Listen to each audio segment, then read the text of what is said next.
Brought to you by Techno Camon 30 series.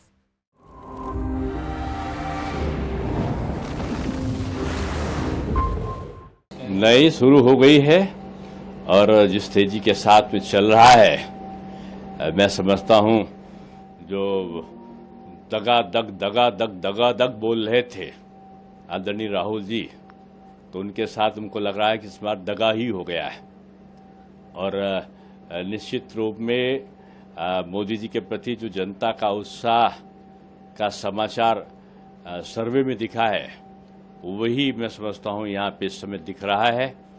और जैसे जैसे जिलों से समाचार प्राप्त हो रहे हैं कि जो भी बैलेट्स के वोट्स आए हैं और जो यहाँ पर जिस प्रकार से जो ईवीएम की पेटी मतदान की खुल रही हैं, भाजपा कार्यकर्ताओं में जबरदस्त जोश है और सबकी निश्चिंतता है कि इस बार विजय का तीसरी बार नया रिकॉर्ड बनेगा। और नेहरू जी के बाद लगातार तीसरी बार प्रधानमंत्री बनने वाले आदरणीय नरेंद्र मोदी जी अब की जो तीसरा कार्यकाल होगा उसमें जरूर कोई बहुत बड़े जो काम शेष हैं उनको वो संपादित करेंगे। और मैं यही कह सकता हूं कि जो जातिवाद का, जो संप्रदायवाद का, जो झूठे दुष्प्रचार का कि ये भाजपा आई तो भाजपा जो है वो संविधान बदल देगी, मैं समझता हूं कि जनता ने इस प्रकार के झूठे जो भ्रम फैलाने वाले उनके संदेश थे इंडी गठबंधन के, उस पर विश्वास नहीं किया है।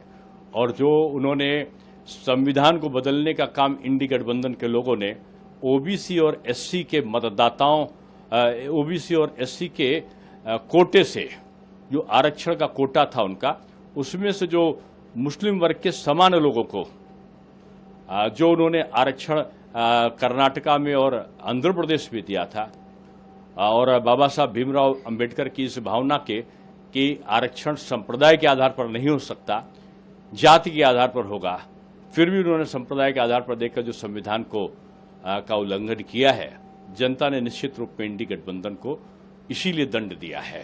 बीजेपी मुस्लिम का वर्ग का, मुस्लिम बंधुओं की विरोधी नहीं है। सबका साथ, सबका विकास, सबके लिए प्रयास हमारा नारा है। सभी जाति धर्म को पहले भी दिया था, भविष्य में भी देंगे कि राशन है, सबके लिए है। हिंदू और मुसलमान जाति पूछ कर नहीं देते। मकान है, चाहे सुरक्षा कवच है, सबको देते। लेकिन संविधान के अंतर्गत जो समान वर्ग के मुस्लिम को पिछड़े और अनुसूचित वर्ग के हिंदुओं के कोटे में से जो आरक्षण देने का काम कांग्रेस और समाजवादी पार्टी और डीएमके के लोग कर रहे हैं, उसका विरोध भाजपा ने किया है। भाजपा ने कभी भी जो ओबीसी के जो मुस्लिम हैं उनको जो आरक्षण दिया जा रहा है, अभी वर्तमान में उत्तर प्रदेश में भी दिया जा रहा है, उसका विरोध कभी नहीं किया। लेकिन जो संविधान का उल्लंघन करके किया गया उसका विरोध किया था। और जनता ने इस बात के लिए कांग्रेस को, समाजवादी पार्टी को और तृणमूल को दंड भी दिया है। सर, इंडिया गठबंधन जैसे सपा और कांग्रेस का कहना प्रदेश में वो 60 सीटें निकाल रही है, सपा और कांग्रेस का कहना। हमको लगता है कि वो भाजपा कहना भूल गए कि भाजपा निकाल रही है, हालांकि भाजपा तो इससे कहीं ज़्यादा निकाल रही है। अब बहुत दावों का समय नहीं रह गया है। अब देखिए, इस समय तक का मत पेटियां भी खुलने लगी हैं, ईवीएम की भी खुल रही हैं, तेजी से ट्रेंड भी आना शुरू हो गए हैं।